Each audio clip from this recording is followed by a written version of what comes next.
Christmas night. A forged past. An inherited debt. One secret that won't stay buried.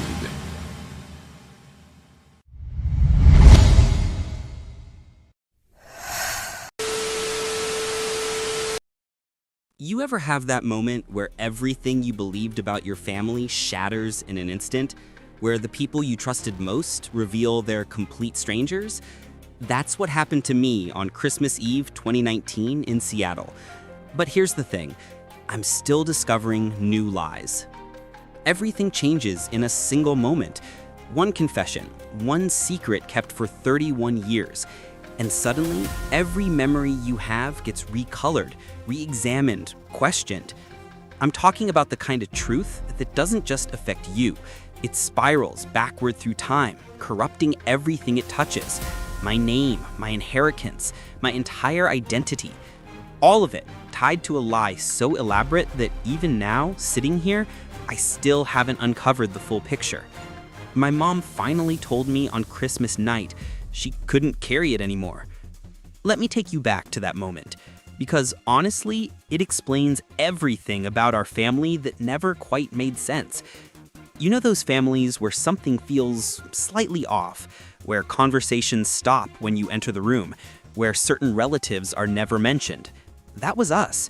We looked perfect on the outside, successful, well-established, integrated into the community. But inside our historic craftsman home in Capitol Hill, there were secrets stacked on top of secrets like Russian nesting dolls. I need to tell you about my mom first, because understanding her is the key to understanding why she did what she did. On the surface, she's this incredibly accomplished woman. She came to the States in her 20s from Seoul, worked her way up in finance, married my dad, who was also Korean but born in Vancouver. They had my older brother first, then me. Then they seemed to just settle into this comfortable American life. My mom volunteered at our church, we're Presbyterian. She coordinated the Lunar New Year events. She made the best tuktuk every January. She was beloved. But here's what I didn't know. She was also terrified every single day. I found that out when she poured that third glass of Pinot Noir on Christmas Eve. And she told me she couldn't pretend anymore. We were supposed to be preparing for dinner. My dad and my brother were watching the Seahawks game in the living room. The smell of galbi jjim was coming from the oven, that braised beef short rib dish that literally defines Christmas in Korean households. Everything was normal. Everything was safe.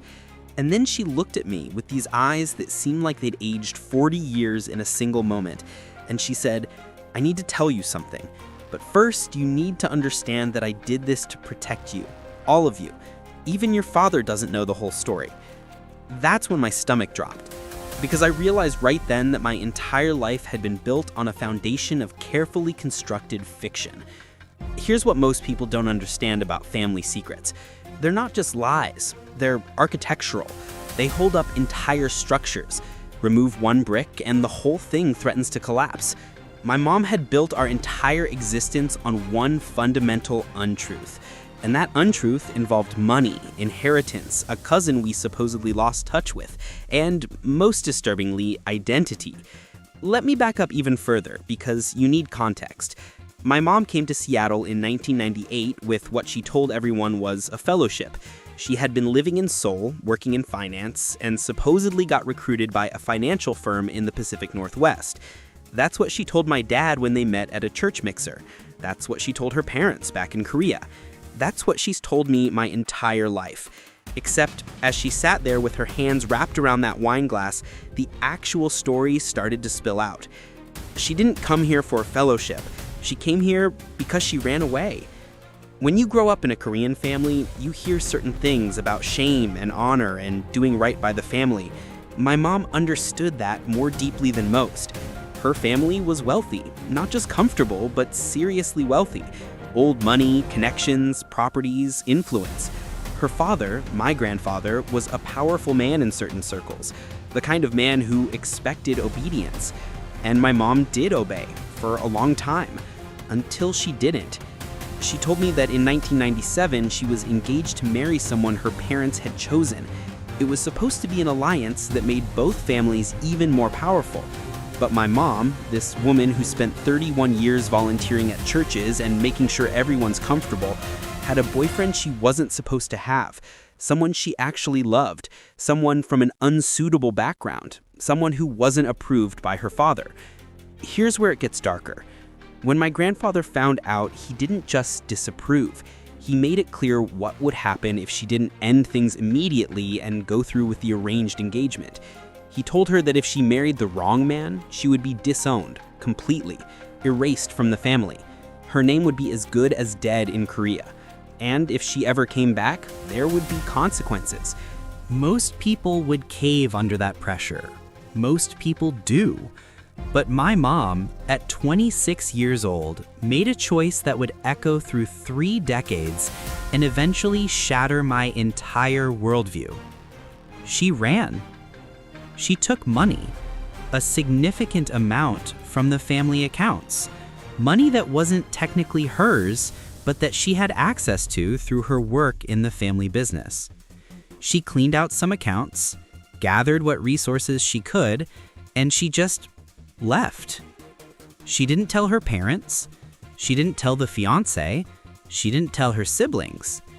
She came to America with forged documents, new identification, and the boyfriend she loved. Except by the time she got here, the boyfriend was already gone.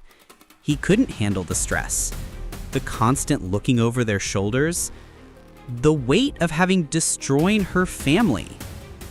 So she was alone, undocumented, with stolen money and a fake name. That fake name was how she met my father. She got work through an underground network. People who helped immigrants asked no questions. She was working as a nanny when my dad met her at a church event. She wasn't herself at that moment. She was someone else entirely.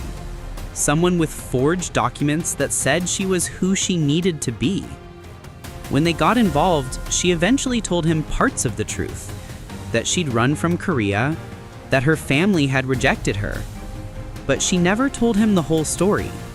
She never told him about the money. She never told him about her father's threats, or the fact that she was technically a criminal. My dad loved her anyway. He helped her eventually become a legitimate resident, then a citizen. He married her. They built a life. They had my brother. Then they had me. And the whole time, my mom was waiting for the other shoe to drop. She was waiting for her father to find her. She was waiting for the legal system to catch up with her. She was waiting for her lies to collapse. I did everything right after that, she told me, gripping my hand across the kitchen table. I became a good wife, a good mother. I worked, I volunteered.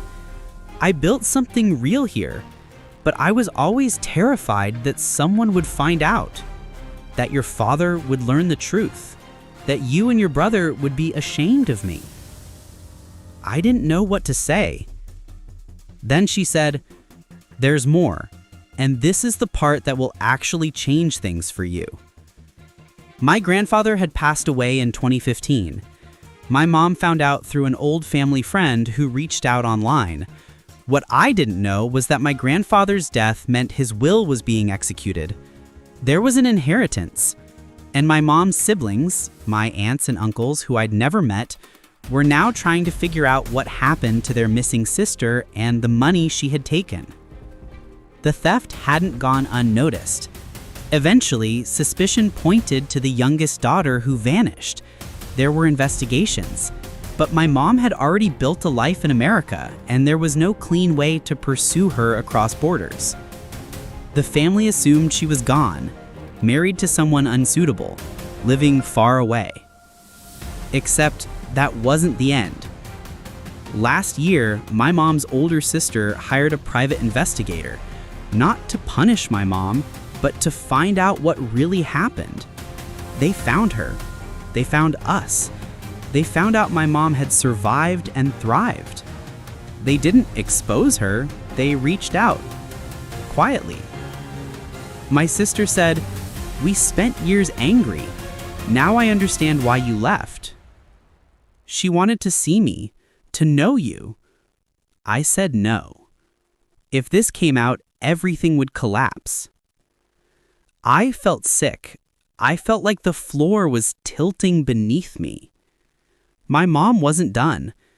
She said, "Your grandfather's will requires proof of life for missing heirs. That's technically me, but claiming it exposes me, exposes you." She swallowed hard. "When I filed your birth certificate, I used my false name. You're registered as the son of someone who doesn't legally exist. If this comes out, your life could be questioned." I couldn't breathe. A birth certificate signed by a woman using a false identity? A citizenship application under false pretenses? An entire foundation made of lies. "Why now?" I asked. "Because your brother's getting engaged," she said. "I can't let this go deeper. And your aunt is coming to Seattle. She thinks there might be a way to claim what's owed without burning our life to the ground." The month crawled. When my aunt arrived, Seattle wore its winter uniform, slate sky, damp cold that slipped under coats. She stepped into our craftsman like she'd built it, eye-scanning baseboards, crown molding, the framed calligraphy above the mantel. She looked like my mom if fear had burned away the softness and left only intention. Mornings became strategy sessions, coffee, notebooks, manila folders. Names I didn't recognize, a map of Seoul with areas circled. They built timelines out of dates and wounds. When I hovered, the conversation became small talk. When I left, voices dropped and quickened, like they could only breathe in the language of risk. On the 7th day, I found a photo on the table. My mom at 20, hair long, eyes fierce, a pale blue hanbok just in frame. Next to her, a man with a practiced smile. "The alliance," my aunt said. "Dowry promised, then rerouted. 30 million won. Our father made a point." She tapped the ledger. What she took was what was promised. She chose survival over obedience. In the second week, a new word entered the kitchen: proxy. "A cousin as a temporary holder," my aunt said. "Transfer later." Legal adjacent, ethically sideways, practically logical. "And my citizenship?" I asked. "Protected," my mom said too quickly. "We'll route everything around you," my aunt added. "Around me, not through me." I never realized safety could feel like being erased from the center of my own life. At church, an elder said my mom looked tired. "Holiday stress," I lied. A voicemail arrived from an unknown number. "I know. About your family. About the will." The voice sounded bored. That scared me more. On the final morning of my aunt's visit, she brewed barley tea. "There are other reasons your mother left," she said carefully. "Your grandfather had partners, business that smells like rot when you open the door." She didn't say the word crime. She didn't have to. After she left for SeaTac, the house exhaled. Quiet returned with weight. "Meet me," a text read. "Volunteer Park Conservatory, noon." Inside the Palm House, humid light fogged my glasses. "You came," a woman said, Korean, early 30s, sharp bob, red scarf, like a wound. "I worked for your grandfather." The ground tilted. "He moved money through accounts that looked like charity. He called it smoothing paths." She slid a folder toward me. "This account will trigger scrutiny if you move inheritance money through it. It's flagged by a firm your aunt doesn't know is watching." I asked why she was helping. "To balance a ledger, and to stop your aunt from walking into a room thinking she built the door." That night, I placed the folder between us like a blade. We called my aunt. She listened and said, "We changed the route. No outrage, just pivot. We'll use a community trust. Clean on the surface, messy underneath. Like us." I said. My mom closed her eyes as if the truth were a bright light. Weeks blurred. A consultant at a Fremont cafe that sells matcha like medicine, a notary who didn't ask questions, a cousin's WhatsApp pinging at 3 a.m. My brother set a date for the engagement party. On the surface, we were a family marching towards celebration. Underneath, I heard gears grinding. The transfer moved, digits sliding from one screen to another without fireworks. The money existed as numbers and dread. My mom wired portions to accounts that wore good clothes: a fund for community arts, a scholarship without a student, a contractor payment that improved our roof by exactly 0 shingles. Paper first, my aunt said, reality later. The engagement party was one of those rare Seattle evenings when the clouds part like a curtain. String lights, toasts, my mom's smile steady, her dress the exact blue of a winter sky that hasn't made up its mind. I stepped outside for air. "Congratulations," the woman in the red scarf said, leaning on the railing, as if she'd been invited. "You shouldn't be here," I said. "Neither should your money," she answered. "Someone else is looking. You'll know when the flash goes off." The power flickered. Phones lit like fireflies. A projector woke on the far wall. 10 feet tall, my mother, young, stepping out of a bank door in 1998. The room inhaled as one body. Then the projector died. The string lights blinked back on, blameless. We didn't sleep. In the morning, a white envelope lay on our porch. No stamp, no address, only our family name and careful script. Inside, a print of the same photo and a sticky note. "Honesty is cheaper." We tightened everything. New passwords, new routes. My aunt pushed the rest of the funds through a path even she didn't like, then killed the path behind her. G texted, "Not me." I believed her. That scared me. Someone else knew the angles of our house. A man with a badge appeared. "Routine verification," he said. He asked about the community trust. He asked about travel in the late 90s. Questions shaped like statements. Answers shaped like rope. When he left, my mom's hands were steady. "You didn't shake," I said. "I can't afford to," she answered. Around midnight, a video arrived. My mother at a bus station in 1998. A caption, "Do you want the rest?" I typed yes. An address in Bellevue. A man in a glass building. "Call me Mr. Choi," he said, which meant that wasn't his name. He showed me files like obituaries of privacy. Transfers, correspondence, a letter my mother had written to herself but never sent. "Testify," he said. "In a civil matter in Korea. Sealed. In exchange, materials disappear." He smiled. "Honesty is cheaper." We argued. My mom refused to let me walk into any room with her past in its mouth. My dad said lawyers only know how to lose slowly when the opponent writes the rules. My aunt said, "Your statement helps others. Your statement hurts us. Choose your weather." I called G. "He doesn't erase," she said. "He archives. If you give him one thing, keep another for yourself." I recorded my own copy of the call with Choi and hated the person I was becoming. We wrote a statement that told the truth the way a mirror tells it, backward but accurate. We sent it through a lawyer who owed my aunt 3 winters. Choi replied politely and threatened politely. "Materials will be secured." For a month, the air cleared. My brother married under a sky that tried and succeeded. My mother danced to a pop song she pretended not to know. My dad smiled like his mouth believed in peace. I laughed at nothing and realized that's how joy returns. Then a package arrived from Korea. Signature required, my name wrong by 1 letter the way fate winks when it's cruel. Inside, a smaller box and a letter in handwriting I recognized from a single photograph, my grandfather's. Addressed to the child who left. He wrote about legacy and order and the danger of softness. He wrote about my mother as if she were a storm he'd survived. At the bottom, a key and an address to a safe deposit box in Seoul. What was taken was only what was already mine. We didn't sleep for 2 nights. The key sat on the table between bowls of rice and the weight of decision. "We should burn it," my aunt said over video. "We should return it," my dad said. My mom said nothing. Then, "I want to know." Incheon humidity felt like judgment. The bank smelled like paper and quiet. The box held 3 things. A ledger older than my mother, a thumb drive newer than me, and a photo of a child in a sweater my mother once described from a winter I couldn't place. On the back, a line, "Debt is inherited." My mother stared until her eyes went glassy. She said softly, "I was never meant to be free." I took her hand.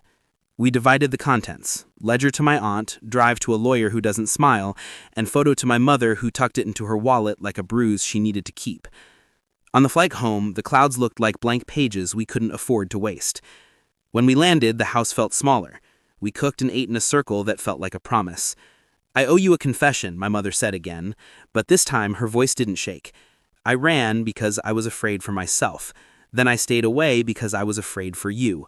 She looked at me like a lighthouse and a cliff. "I can't undo any of it, but I can stop choosing fear." She placed the key in a drawer with spare batteries and last decade's receipts, as if burying a relic. "We choose our weather," she said. "Let's choose sun, even if the forecast laughs." I kept thinking about secured. People say it like a lullaby when they want you to sleep. Secured is a lock with someone else's key. That realization didn't hit all at once. It snowballed. It started with a tiny thing.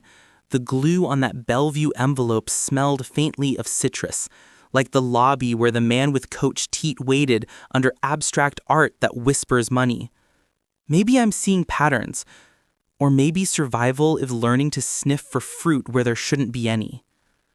I tried to go back to work. I watched rain carry tiny mirrors down the glass. "You look tired," someone said. Seattle for "the sky is heavy inside you." I nodded. Lunchtime tteokbokki burned my mouth without tasting like anything. A kid tried to catch raindrops with his tongue. His mother laughed, clean and free, joy without paperwork. That night, a single line hit my inbox. "If debt is inherited, who writes the receipt?" I printed it and filed it under boiling. I started labeling folders by temperature because the calendar stopped meaning anything. The key from Korea sat in a ceramic dish near the stove like it had always been there. We cooked around it, pretending it wasn't a blade. My brother called. "If there's more," he said quietly, "tell me after the bar exam. I can't carry it and pass." "I get it," I said. We both knew no one passes this the first time. I went back to the conservatory because humid air traps versions of you that haven't been cross-examined. "You came alone," she said, from behind a leaf so big it looked pretending to be plastic. "I wasn't sure I'd come at all," I answered. She pointed up. "Victorian iron," she said. "Beautiful, heavy. That's how power lasts. It calls itself preservation." "Do you ever get tired of metaphors?" I asked. "Do you ever get tired of surviving them?" she said, not unkind. "Who else is in this?" I asked. "There's a name you think you recognize," she said. "He's not who he says he is. He never was." For a second, I thought my father.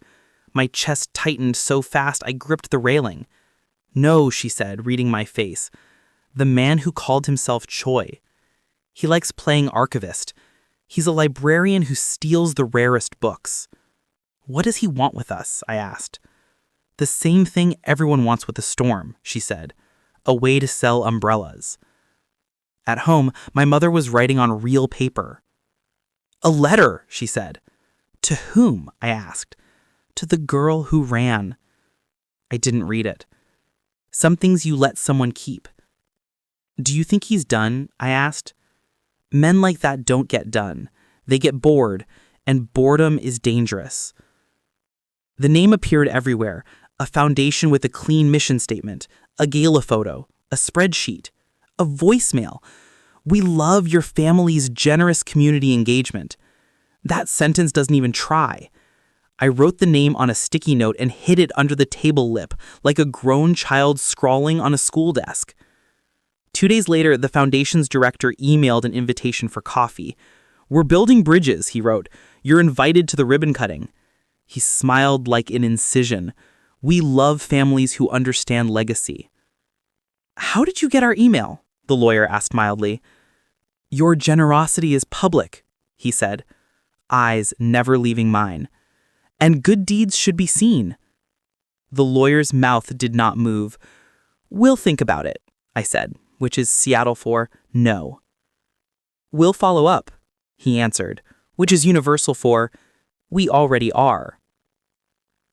That night, someone slid a photograph under our door, not of my mother, of me, at the conservatory with Yi's red scarf visible like a wound in the corner of the frame. The angle suggested a second-floor vantage point that guests can't access. The caption in block letters, "Librarians keep copies." I wanted to smash something small enough that I could believe in the physics of impact.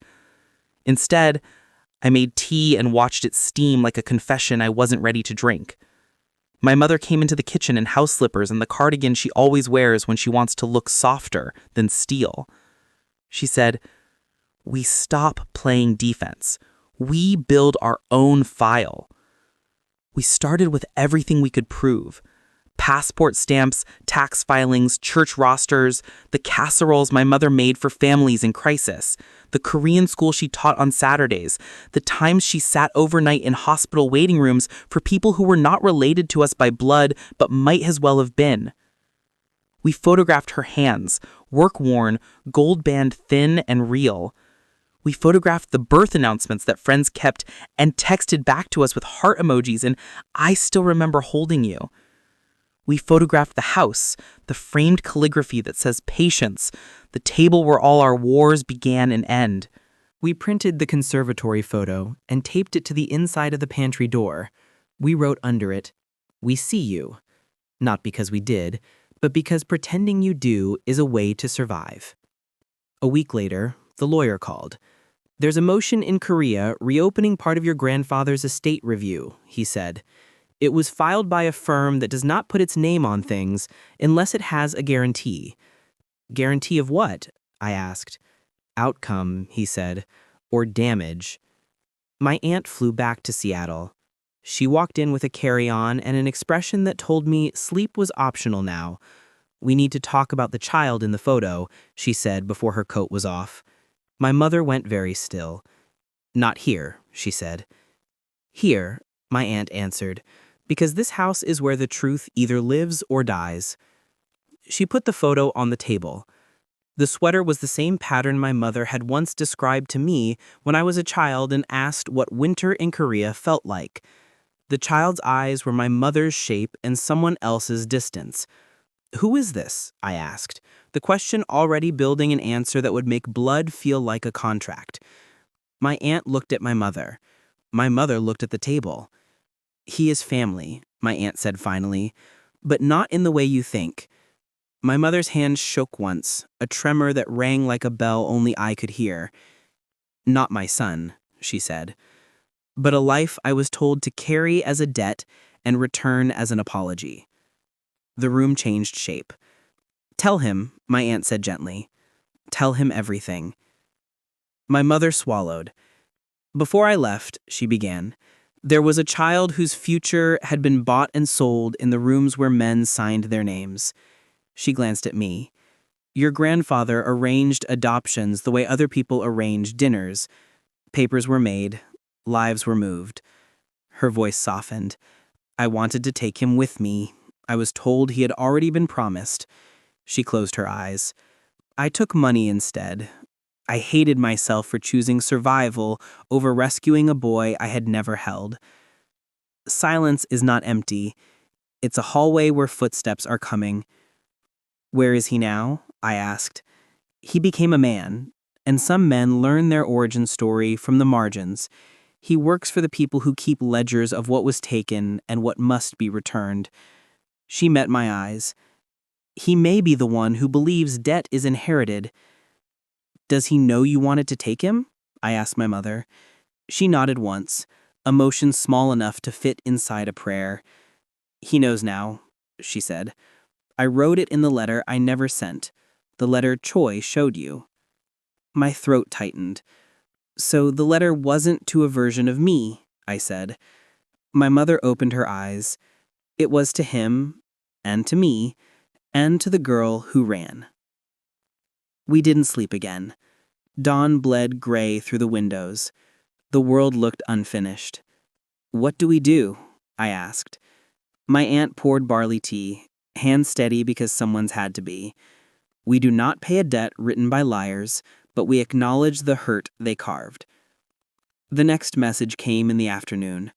A calendar invite titled Closure, with an address that wasn't a conference room or a cafe. It was a community center gym on Beacon Hill, fluorescent lights and scuffed floors. "That's a trap," my aunt said. "It's also a stage," my mother answered, "and we don't hide anymore." We went with nothing we couldn't afford to lose. The gym smelled like rubber and memories. A small group waited. The man who called himself Choi, the foundation director with the calibrated handshake, and a third person standing slightly apart. He was my age. His posture was both guarded and polite, the way you stand when you've been trained to be underestimated. His eyes were familiar in a way that made my chest hurt. I invited you to a gym, I said. We wanted neutral ground, the director replied. Nothing is neutral. Not even floors. The third man stepped forward. I wanted you to see me, he said, voice even. He looked at my mother, and I wanted to see you. My mother's hand found mine under the table, except we were standing, no table, and I still felt the wood grain, because grief gives you furniture. You were promised, my mother said, voice low, and I was told to leave you. He nodded, as if agreeing with a weather report. I was told many things, he said.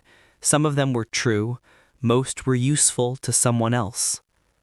Choi smiled like a good host. We're all reasonable people here, he said. Let's discuss how to put this to rest. My aunt's mouth held back 100 words with a single look. Rest is for the dead, she said. We're alive. The foundation director opened a folder and slid papers across a portable table someone had wheeled in. A covenant, he said smoothly. Your family acknowledges the benefit it received. We acknowledge the harm done. Each party agrees to non-disparagement and confidentiality. All materials are secured. Secured. There it was again, the lullaby. What happens if we don't sign? I asked. The director's smile didn't move. Then this drags, he said, and the people who were promised reconciliation get theater instead. He meant the man my age. He meant donors. He meant the algorithm. He meant all of it. Let me ask a simple question, I said. Who keeps the key? There was a small shift in the air, the way a room moves when someone uses a word that is both a noun and a threat. The metaphorical key, the director said, amused. The literal one, I answered. To the box you opened, I added, looking at Choi. His smile faltered for the first time. We didn't open anything, he said. We're not thieves. Librarians keep copies, I said. The man my age watched me with an expression I recognized from mirrors, the face you make when the story changes keys and you're not sure if you're about to sing or be sung to. Why did you bring us here? My mother asked him directly. He adjusted his stance, a small shift toward honesty. Because I wanted to see whether you would speak to me as a person, or through them, he nodded, toward the two men who liked paperwork, and because I wanted to know if the version of you I was told to hate was real. He paused. It isn't. I tried to take you, my mother said quietly. I couldn't. I took money, and I have hated that choice every day. He didn't cry. He just breathed like someone who had learned to do it slowly. I learned to live with other people's calculations. I don't want to be the sum anymore. We left without signing. The man my age walked with us to the door. If they push, he said, push back harder. They don't expect it. What do you expect? I asked. He considered. That we stop pretending we owe the same people who wrote the rules. That week, we published our own record, not on a platform they could buy, but in places that would persist whether anyone wanted them to or not. We filed an affidavit with details we could prove. We sent a letter to the court in Korea requesting our own review of the ledger's legality. We provided redacted files to a journalist in Vancouver who owes my dad a favor measured in late-night calls. We made a small website with a long name no one could guess, and we put the truth there like a seed. The responses were immediate and slow. A polite cease and desist arrived. A warmer-than-expected message came from someone at church who wrote that we don't abandon our own. A colder-than-expected message came from a neighbor who suggested we consider moving for peace. A judge in Korea acknowledged receipt. A night later, the conservatory photo in our pantry fell to the floor as if its taped patience had finally given out. I met the man my age for coffee in the International District, a place where I can breathe without translating. He chose a table by the window where rain made temporary art. "What do you want to be called?" I asked. He gave a name that felt new on him, not because it was fake, but because it wasn't the one written on anyone else's list. "Do you believe in forgiveness?" he asked. "I believe in refusal," I said. "Of what?" "Of being used." He nodded. "I'm leaving them," he said simply. "And when I do, they will call me ungrateful. They will say I forgot who raised me. I didn't forget. I just learned who fed me with one hand and pressed on my throat with the other." He looked out at the rain. "I'm tired of being useful." When I told my mother, she closed her eyes in that way that looks like prayer and medicine at once. "Then let's make a place at the table," she said, "before they tell him he doesn't deserve to sit." The next escalation came in a form that pretends it is neutral, a bank notice about irregular activity. Our accounts froze for 48 hours. Groceries became a math problem. The heat clicked on and off like a nervous habit. My mother, who has never asked for help, texted a single line to 3 women from church. "We could use soup." Within an hour, there were 4 pots at our door, and a bag with tangerines and a note that said, "Son, even if the forecast laughs." I don't believe in science. I believe in repetition. That night, a windstorm knocked power out on our block. We lit candles and ate rice with kimchi from the back of the fridge. In the candlelight, my mother's face looked both older and less haunted, like shadows had chosen to be kind. "Tell me something you never told me," I asked. She thought, then said, "When you were born," the nurse whispered, "he looks like you." And for 1 second, I stopped being afraid. "Tell me something you never told me," she said back. I hesitated, then said, "I kept a bag packed under my bed in high school." She tilted her head. "In case you had to leave?" "In case you called my name, and I chose you," I said. She took my hand. "I wouldn't have asked you to." Morning brought power and a message from the lawyer. The judge wants a hearing. My aunt sent a string of practicalities. G sent a single line. They will show teeth and call it a smile. The man my age sent, "I'll testify," and a location pin to a building that was not glass this time. Brick. Solid. Older than our mistakes. The hearing was quiet theater. Our lawyers spoke in paragraphs that sounded like they had been ironed. The other side spoke in this season gray suits. The judge asked questions that were small knives. My mother answered the ones she could. "Did you take money?" "Yes." "Was it yours?" "It was promised. Then it was taken. Then I took it back." "Did you use a false name?" "Yes." "Did you build a life on that name?" "I built a life," she said. The judge's mouth softened by a millimeter. When the man my age spoke, the room changed oxygen. He told the story as if it belonged to no one because it had belonged to too many. He said, "I was told who I was by people who needed me to be useful. I am now telling you who I am without needing you to approve." He looked at my mother. "We are both done being receipts." The judge did not rule that day. The law takes its time because time is a tool. We went home through rain that felt more like a rinse than a punishment. "Whatever happens," my mother said, "we already chose son." A week later, the foundation director sent one last email. "Let's be civilized," he wrote. "Let's be done." I replied with a link to our little website with the long name and a sentence. "We are." He never wrote back. On the first clear day in weeks, we took the key out of the drawer. We didn't destroy it. We didn't put it on a chain. We put it in a shadow box with the calligraphy that says patience and the photo from the engagement party where the lights flickered but did not go out. We left space in the box, empty space for whatever comes next. Not because we're inviting it, because we are done pretending voids don't exist. "I owe you a confession," my mother said again that night, smiling without showing teeth. "I am not sorry for running." She held up a hand.